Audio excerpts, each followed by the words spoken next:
Vamos a mais uma notícia do Vasco hoje, e se você for vascaíno de coração, apoie o canal, inscreva-se, deixa um like e assista até o final que tem informações de ouro. Arrasca, tá difícil a vida do Flamengo, hein? Pro Vasco é só festa.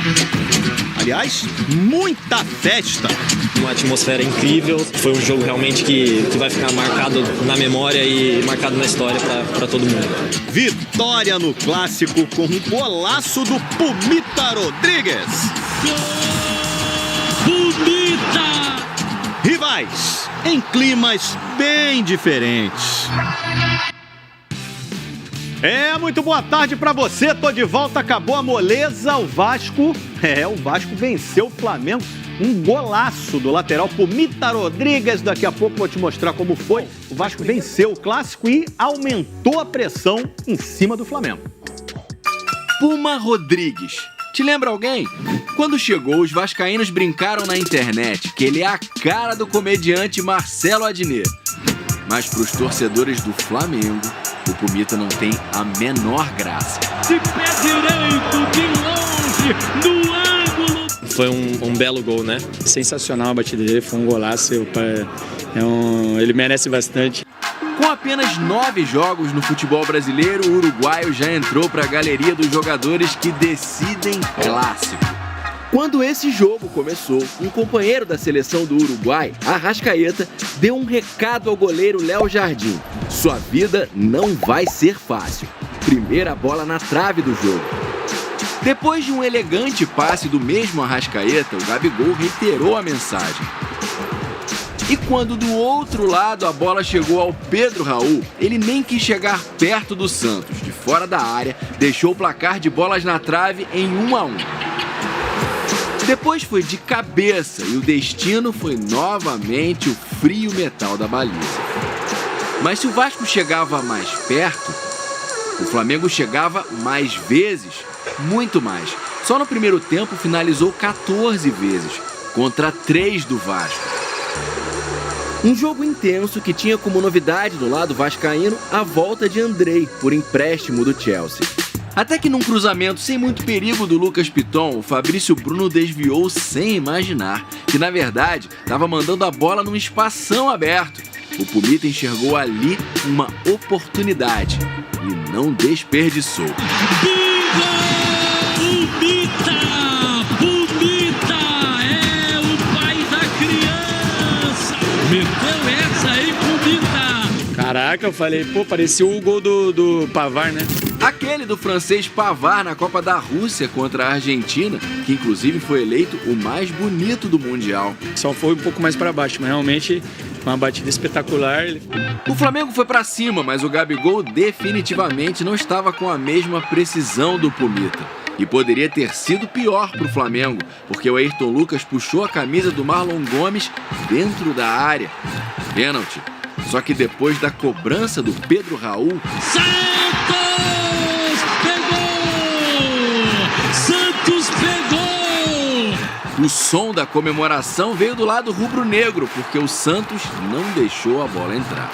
O segundo pênalti perdido pelo Pedro Raul no Vasco. E começou uma enorme pressão do Flamengo com Mateuzinho, Everton Cebolinha. Mas o Léo Jardim aparecia sempre no caminho. Foram outras 14 finalizações no segundo tempo, sem sucesso. E aí os espaços para o Vasco, que teve 6, foram aparecendo. O Figueiredo roubou a bola e deu ao Nenê a chance de comemorar um gol no jogo de número 200 pelo Vasco. Só tô bravo que podia ter feito um golzinho também, né? Nem ele, nem o Gabigol.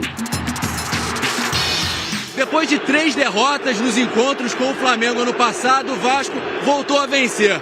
Empolgou a torcida e também aumentou a pressão sobre o rival. Num confronto de 2 rivais com times em reconstrução, foi do Vasco a obra mais bonita. Uma atmosfera incrível, foi um jogo realmente que vai ficar marcado na memória e marcado na história para todo mundo.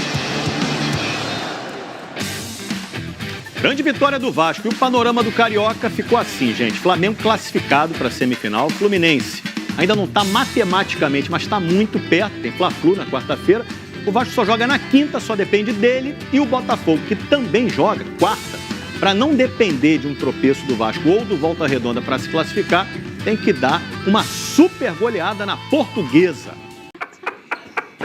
Vai passar na frente do gigante. Já passou.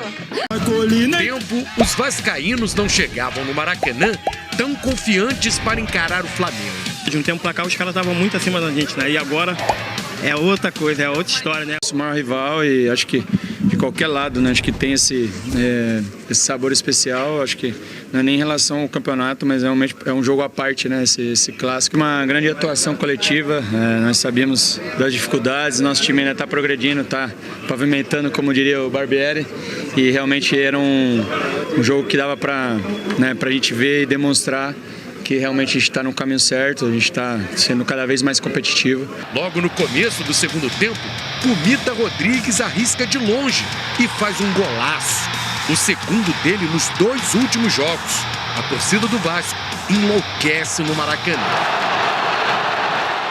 Parabéns ao Piton, extremamente consciente. Que jogo desse moleque, que não fez uma partida ofensivamente tão boa, mas defensivamente ele foi perfeito, e só há 22 anos. É um garoto muito novo que o Vasco contratou. A dupla de zaga, o Miranda, coitado, teve que sair no momento que estava jogando muito também. Capasso entrou bem, né? Capasso entrou muito bem. E aí eu já vou dar uma informação aqui. O Miranda teve uma entorse e ele teve um estiramento em 2 ligamentos do tornozelo. Não é algo tão grave, é algo que vai ser tratado com fisioterapia normal. Mas ele deve ficar aí um tempinho fora, não gosto de dar previsão nesse momento porque não tem essa informação, e o Capasso deve naturalmente ser o titular.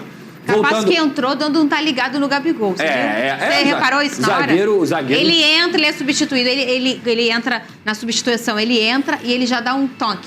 Você viu isso? Para elogiar o Vasco, sabe o que aconteceu ontem após a partida? Um dirigente do Flamengo, que não é do departamento de futebol, de uma outra ala da diretoria, veio e falou assim: Vene, eu acho que tem um ponto que você precisa dizer aí no seu programa, nos seus vídeos. O Vasco contratou super bem. O departamento de futebol do Vasco foi super bem. E o do Flamengo não. A diferença é essa. E, de fato, se a gente for analisar, o Vasco tirou o jogador do Atlético Mineiro, que é o Jair, que hoje é titular, tirou o jogador do São Paulo, que é o Léo, o que hoje é titular. Então, o Vasco precisa ser elogiado, não só dentro de campo, mas também fora de campo. Com certeza, sem dúvida alguma. O Josh, quando veio aqui, fez aquela declaração de que seria o último clássico com a distância tão grande. Foi verdade. Dentro de campo, não vou nem falar financeiramente, porque o Flamengo ainda está muito acima do Vasco. Mas dentro de campo, o Vasco competiu. Suportaram muito bem. Não só a linha defensiva, também como os jogadores do Vasco. A diferença do trabalho para o Vitor Pereira, para o Maurício Barbieri eu vejo que o Barbieri já conhece o elenco do Vasco de uma forma 80%, 90%. Ele sabe quem ele tem na mão e ele sabe o que faz dentro de campo. O Vasco tem uma cara. E, além disso, o treinador conhece as peças. Quando o Vasco estava caindo de rendimento logo após o gol, o Vasco foi mal, caiu de rendimento, ele fez o quê? Mexeu no time. Colocou o Marlon, que entrou muito bem. Esse moleque joga muita bola. Ele vai ser jogador de futebol grande, joga muita bola. Ele colocou o Marlon, o Figueiredo, não sente pressão, o Nenê. né? Não sente pressão. E oxigenou o time do Vasco. O Flamengo não. O Everton Cebolinha e o Matheus Gonçalves. E o que eu sinto é: filhos, faz o que vocês quiserem. Tenta fazer alguma coisa aí. Se a gente for analisar o gol do Vasco no chute, óbvio que foi um chute perfeito, tá? Comente aqui abaixo. Seu comentário é muito importante para o Vascão. Se gostou do vídeo, compartilhe. Inscreva-se para receber mais notícias do Vasco.